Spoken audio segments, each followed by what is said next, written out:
विचार करी है हमारा से न बियाह करबे महादेव जी विचार करी है।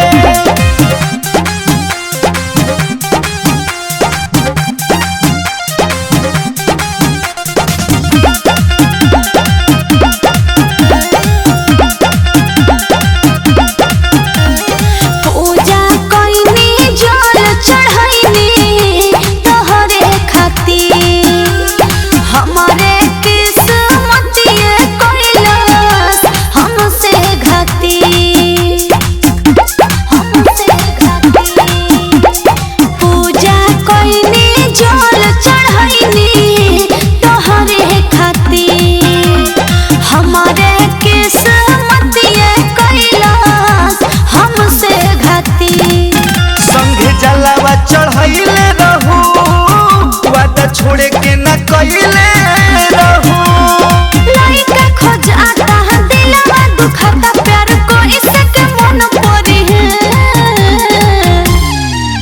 हमारा से न बियाह करबे महादेव जी विचार करी है हमारा से न बियाह करबे महादेव जी विचार करी है।